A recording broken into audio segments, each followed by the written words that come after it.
Hello friends, आज हम इस वीडियो में अपराजिता के पौधे के बारे में बात करेंगे। कहते हैं ये पौधा घर पर लगाना बहुत ही शुभ माना जाता है। अपराजिता के पौधे को हम कई सारे नामों से जानते हैं, जैसे शंखपुष्पी, विष्णुकांता और इसे हम बटरफ्लाई पी के नाम से भी जानते हैं। अपराजिता की बेल देखने में बहुत सुंदर लगती है और कई सारे रंगों में इसके फूल भी पाए जाते हैं। आज हम इस वीडियो में देखेंगे कि कैसे हम अपराजिता के पौधे को ग्रो कर सकते हैं, इसकी केयर कैसे कर सकते हैं और वो कौन सा फर्टिलाइज़र है जिसे यूज़ करके हम इसकी ग्रोथ को भी बढ़ा सकते हैं, और वास्तु के हिसाब से हम अपने अपराजिता के पौधे को कौन सी दिशा में लगा सकते हैं। तो चलिए फ्रेंड्स, देर न करते हुए वीडियो को शुरू करते हैं। कहते हैं अपराजिता के पौधे को घर पर लगाना बहुत ही शुभ माना जाता है। इसे लगाने से हमारे घर की नेगेटिव एनर्जी दूर होती है और पॉजिटिव एनर्जी आती है। अपराजिता के फूल पूजा में भी प्रयोग किए जाते हैं और कहते हैं ये विष्णु जी का प्रिय पौधा होता है।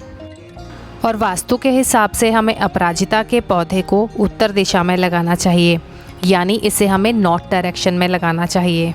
अपराजिता के पौधे को ग्रो करना बहुत ही आसान होता है। ये काफ़ी इजीली ग्रो होता है और काफ़ी तेज़ी से ये पौधा बढ़ता रहता है। रेनी सीज़न में अपराजिता के पौधे की ग्रोथ बहुत ही तेज़ी से होती है। अगर हम अपराजिता की बेल की देखभाल अच्छे से करें तो इसके फूल जून महीने से आना शुरू हो जाते हैं और नवंबर के एंड तक इसके फूल आते रहते हैं।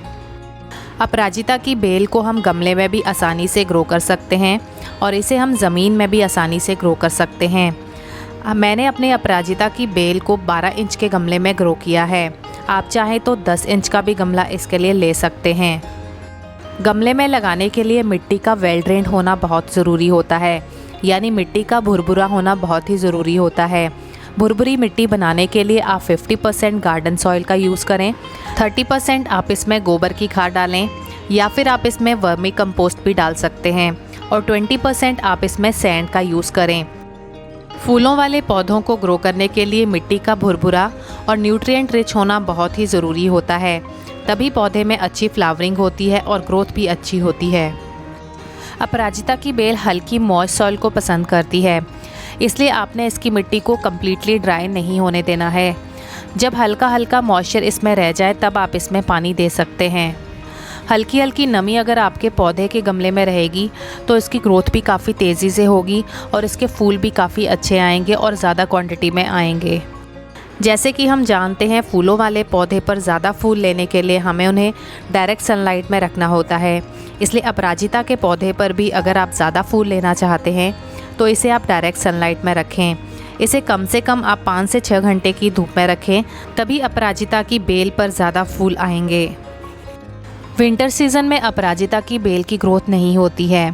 विंटर सीज़न अपराजिता की बेल की ग्रोथ का डोरमेंसी पीरियड होता है और कई बार तो इसके सारे पत्ते भी झड़ जाते हैं, पर तब हमें परेशान होने की ज़रूरत नहीं है। जैसे ही बाहर का मौसम आता है फिर से इसकी नई ग्रोथ शुरू हो जाती है, नए नए पत्ते इस पर आना शुरू हो जाते हैं और नए फूल भी इस पर आना शुरू हो जाते हैं।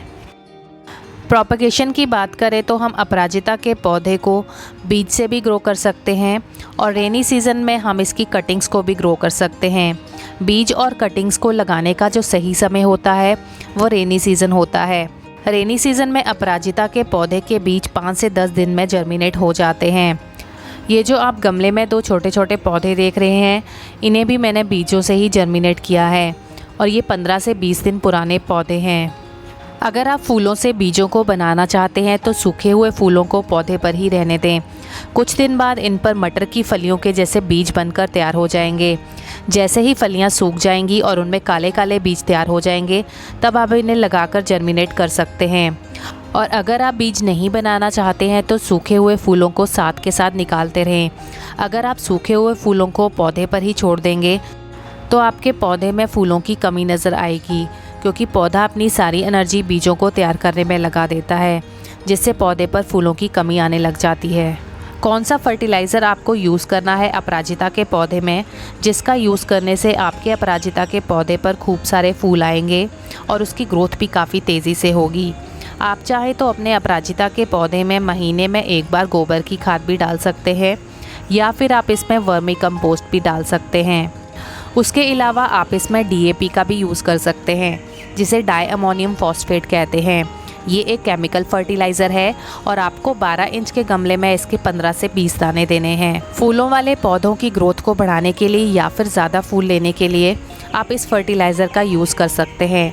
अपने इंडोर प्लांट्स के लिए इस फर्टिलाइज़र का यूज़ ना करें। DAP फर्टिलाइज़र को जब भी आप अपने गमले में डालें तो इसे किनारे किनारे पर ही डालें, एकदम तने के पास इस फर्टिलाइज़र को ना डालें।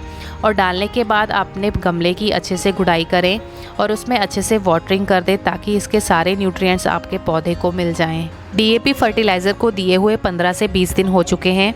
आप देख सकते हैं पौधे की ग्रोथ कितनी तेज़ी से हुई है और इस पौधे पर अब फूल भी आना शुरू हो गए हैं। इस पौधे की ग्रोथ इतनी तेज़ी से हो रही थी कि मुझे इसमें एक्स्ट्रा स्टिक भी लगानी पड़ी। आप चाहें तो इस पौधे को रस्सी के सहारे भी ग्रो कर सकते हैं या किसी भी तरह की पुरानी पाइप या फिर डंडी के सहारे भी ग्रो कर सकते हैं। इस पौधे की ग्रोथ को बढ़ाने के लिए आप इसमें हफ्ते में एक बार गुड़ाई भी करते रहें। गुड़ाई करने से जितनी भी एक्स्ट्रा रूट्स होती हैं वो टूट कर निकल जाती हैं और मिट्टी में एयर सर्कुलेशन भी बढ़ जाता है। और मिट्टी में जब एयर सर्कुलेशन बढ़ता है तो पौधे की ग्रोथ भी तेज़ी से हो पाती है। और ज़्यादा फूल लेने के लिए और इसे घना बनाने के लिए आपको इसके टॉप पार्ट को साथ के साथ प्रून करते रहना है, जिससे इसमें साइड ब्रांचेस निकलेंगी और जितनी ज़्यादा ब्रांचेस निकलेंगी उतनी ज़्यादा फूल आपके पौधे पर नज़र आएंगे। इसलिए ज़्यादा फूल लेने के लिए इस पौधे को प्रून करना भी बहुत ज़रूरी होता है। तो फ्रेंड्स, आप भी अपने घर पर अपराजिता के पौधे को बहुत ही आसानी से लगा सकते हैं।